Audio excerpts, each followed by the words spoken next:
Welcome to a special edition of the BWI YouTube show. I'm Thomas Frank Carr. Best buddy Curtis Jacobs back with us after training camp.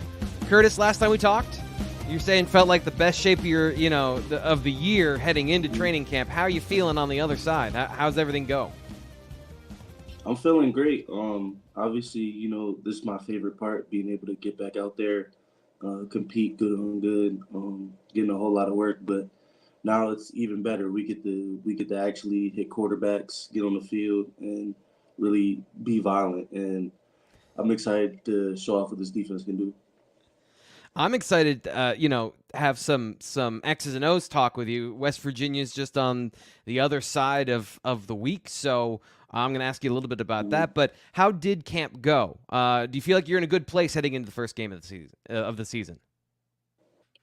I feel like we're all in a good place collectively. I've just seen tremendous growth through this team, and I've been proud of myself because I've felt myself more invested in this team and more invested in just the operation of things. And I feel like we've been really productive and really good throughout this camp. So, question about that, like, is there a certain feeling you have, like, I think they call it like being in the pocket if you're a musician, or like when you're really locked in? Did you feel that more this year than last year? What do you mean by what you just said? Well, I guess it's just like the challenge of camp, it's good on good every day. And if somebody's lacking, there's going to be an advantage on one side. But I feel like this year it's been really both sided, offense and defense attacking each other, and then attacking special teams with intense intention. So I feel like we've been really good, and we're excited to show that off on Saturday. We'll get back to maybe some questions about training camp and your teammates in just a second, but I'm really excited to talk about West Virginia coming up September 2nd, Beaver Stadium, 7:30, starting with a night game. Give us a scouting report on West Virginia. What do you think of their offense? Just kind of broad strokes about what they do and what you think of their team. I think they have a really good offense, very athletic, and great quarterback. He's good at seeing things, and he likes to take off. He's really good with his feet. So he's definitely a guy I've been watching a lot, his mannerisms. Also, I always take a deep dive into running backs and tight ends. Those two position groups for them, they look good. I know they got the guy from LSU, and they got a running back coming back from last year. So it's definitely a challenge, and we're excited to take them on. So, full disclosure, I was watching some run game stuff before we're talking today. So I'm going to ask you 1,000 questions about run game stuff in just a little bit. But one of the things I noticed doing that, offensive line seems like a strength of this team. 5 guys, I think, from last year that had playing experience, a bunch of starters back this year. So what do you think of that group, and what kind of challenge does that present when you've got that continuity up front for a team? I think it's always a challenge when you have a good, experienced O-line coming to town. But I have tremendous faith in my D-line and linebackers in our front seven. And I feel like we're just up for the challenge. We've been attacking one of the best lines in the country ourselves with our line here at Penn State. So I feel like we're ready for a challenge and ready to attack on Saturday. So the last time we got a chance to see you guys perform was at the open scrimmage at 2.5 weeks now at this point. And, you've been through a lot since then, but it just seemed like the defensive line had a pretty commanding control of that particular time we got to see you guys. So defensive tackle, obviously, that's a big conversation we had before going into training camp. What'd you see from those guys and from the defensive line as a whole through training camp? Because I know Penn State fans are dying to know more about that particular group. They're playing with the chip on their shoulder right now. It's been looking like true dominance out there. Just seeing guys at the 1s, 2s, and 3s just take advantage of their reps and really, really grow as players. And I'm excited to see all of them. I know Devon, Koziah, Caleb Artis, guys like that, Zane, Keem, they're all ready to have a breakout big season. So I'm excited for those guys. And you know what's going on at BN, so I don't even have to speak on that. Yeah, so I love this because I do the same thing of like if I'm watching highlights or I'm watching like a big explosive play and I was like, well, everyone sees what happened there. It was awesome, and I kind of gloss over it, and you're like, yeah, defensive ends, they're awesome. We know what's going on there. That particular group though, from a run defense perspective, I think we talk about the pass rush all the time. Do you see guys up front that are going to cause problems for the other team from a run defense perspective, having so many different body types out there at D end? We train it both ways.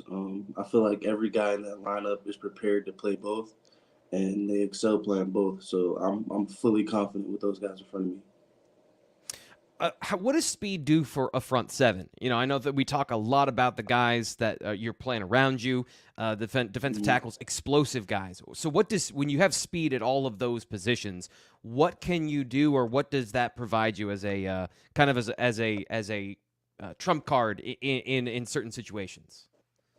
Well, it's the thing that Manny always says, like, O-linemen, they're mainly powerful in their box, in their framework, right? When you have fast guys, they can definitely get on those edges, and it just makes it hard for those guys to come out and get you with the space that there is on a football field. So I feel like speed is tremendously important, and it can be very disruptive in a run and pass game. I hope this doesn't stray too close to that, like, we can't talk about that line. But watching some of their run systems for West Virginia, I notice a lot of heavy zone action. So let me ask it this way. What is a running game trying to accomplish when they're attacking you with that inside-outside zone philosophy? Well, really, they just want to get you out of your gap. A lot of times that stuff is masked up by shifts, motions, all that stuff. But they really just want to get you to not focus on what you're seeing and just uh, get distracted by other things. So the inside zone, I feel like that's how that play works, and that's how that play gains yards. That makes sense.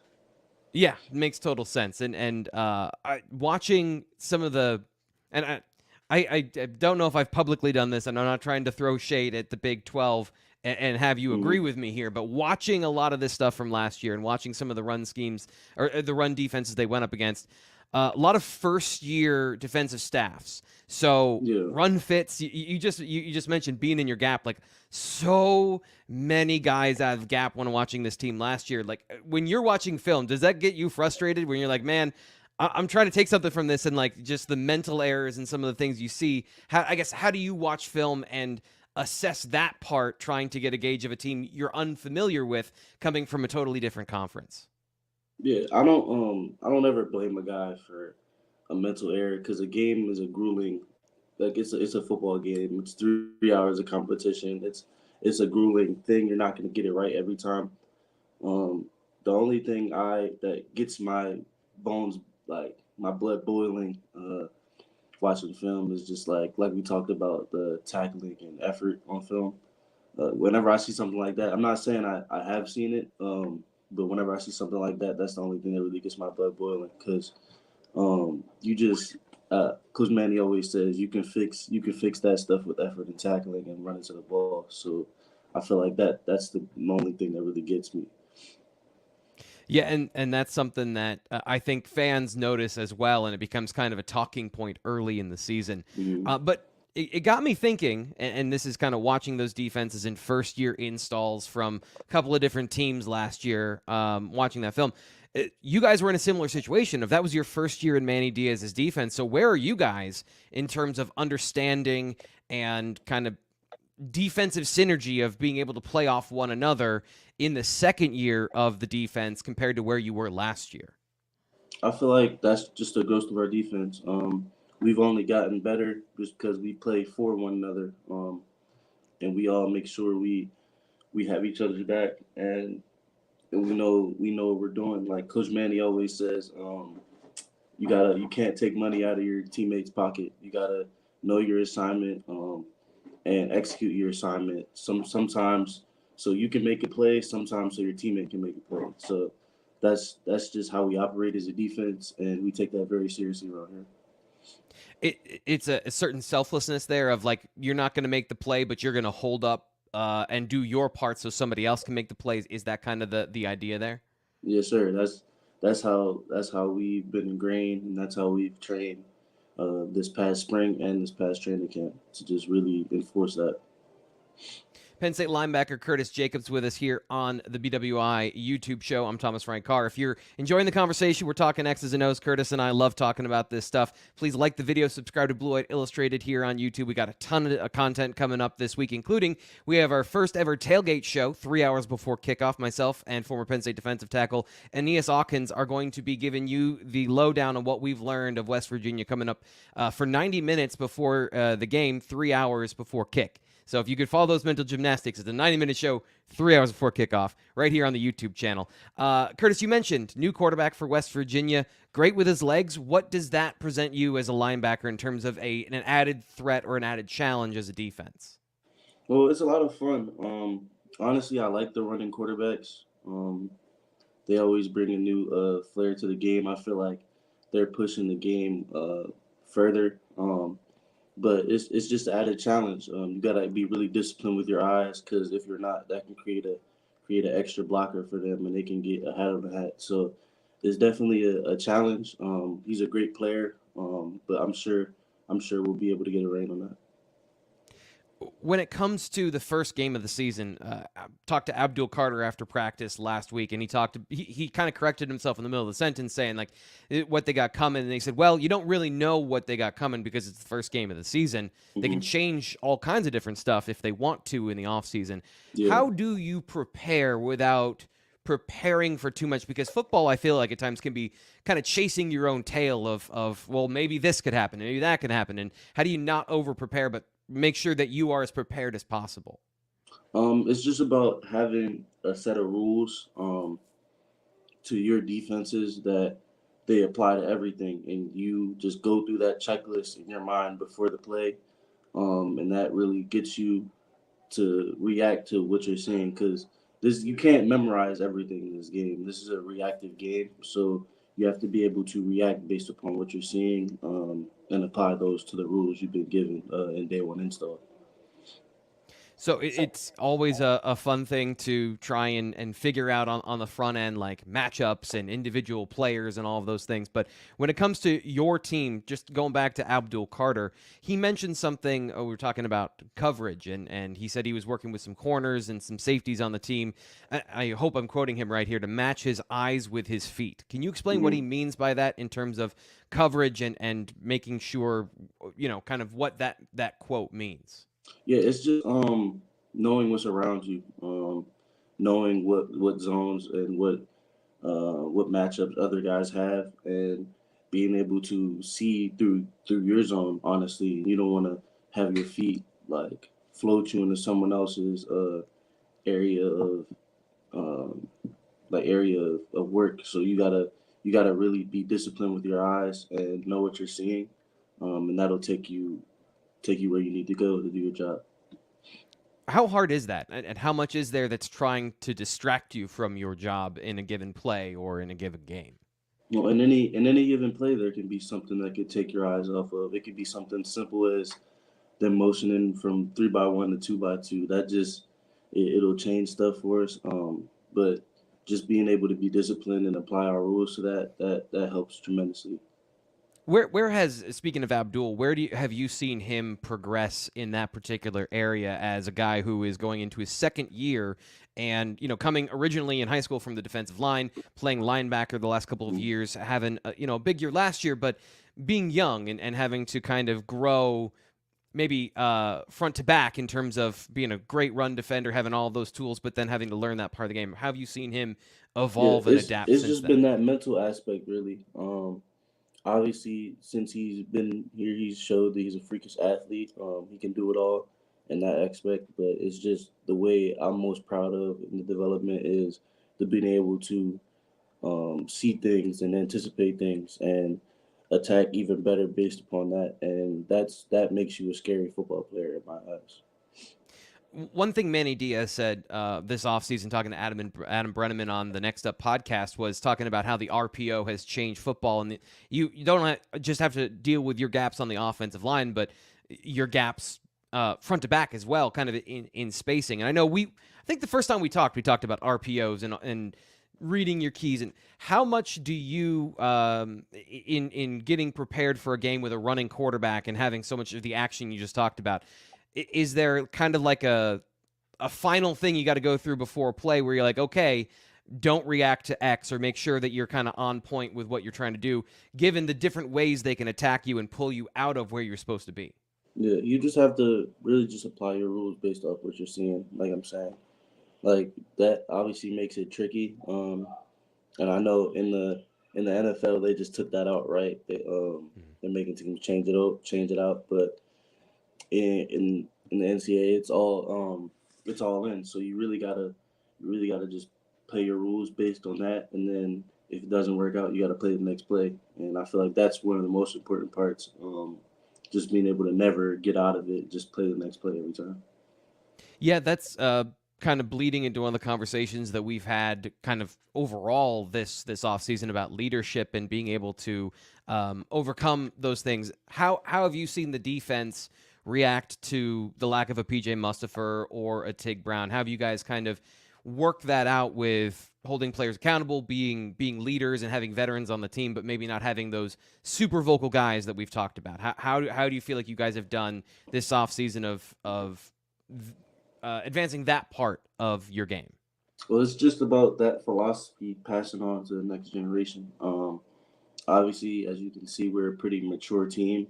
Um, a lot of guys with experience that throughout our ones and twos on defense. So just being able to have a bunch of guys that are accountable to each other, I feel like that gets you where you want to go, and that gets you what you need as a defense. What have you seen from Kobe King during training camp? A lot of explosiveness. He's tackling very well right now. Getting the ball carrier sideline to sideline, and then just like Abdul, his mental aspect from this year is way ahead of where it is last year, and I'm excited for him to have a big season this year.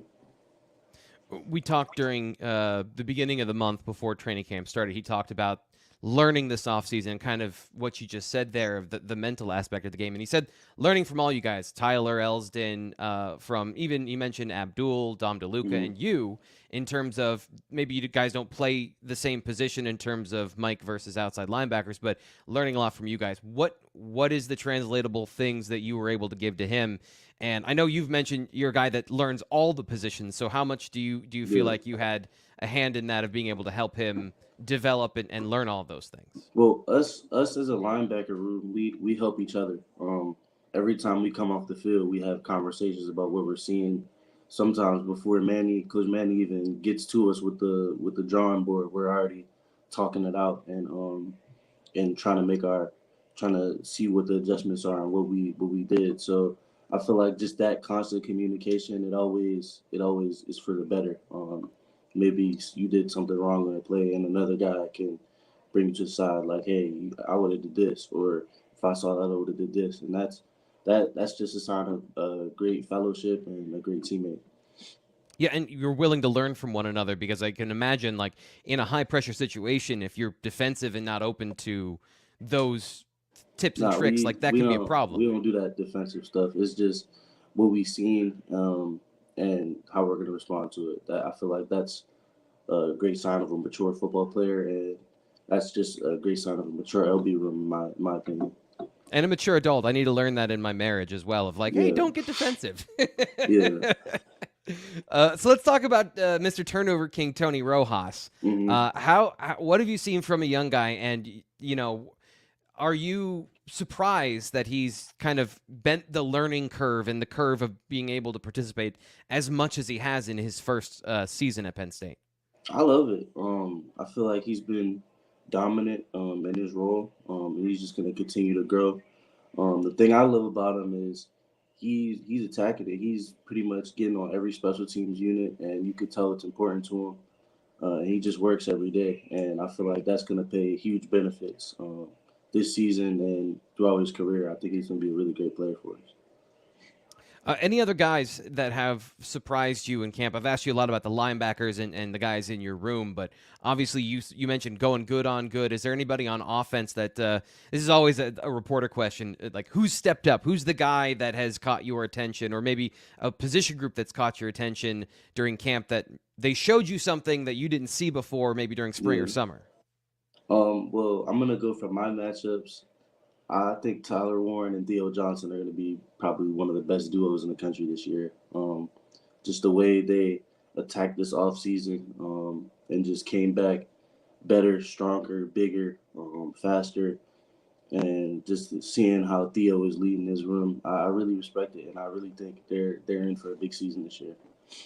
I remember I was at I think it was at a prospect camp, and Theo was hanging out, and I had to do a double take because I was like, "Is that the same Yeah. person?" How I've which been is either right? Go ahead. it's been weird just seeing the growth of Theo because I've been guarding him pretty much since high school throughout our camp route. Saw him at the open and all that stuff. So it's been great to see his growth throughout all the years. I got a couple. Not that I haven't had 100 nerdy questions about football during this interview, but something that I noticed, and I'm curious about this. A lot. This is kind of just drawback, not Penn State related, kind of just football related. I see a lot of teams that run two high safety systems, cover four specifically, and what I've learned about the game is like you're keeping a lid on the offense, right? You want to keep Mhm. big plays away, and yet the number one thing I see against cover four is vertical routes, like attacking down the field. So what's up with that? Why is it like, is it inviting your worst nightmare in terms of like what you're trying to prevent is the thing that becomes like, what is it about that particular defensive scheme that makes offensive coordinators want to attack it downfield?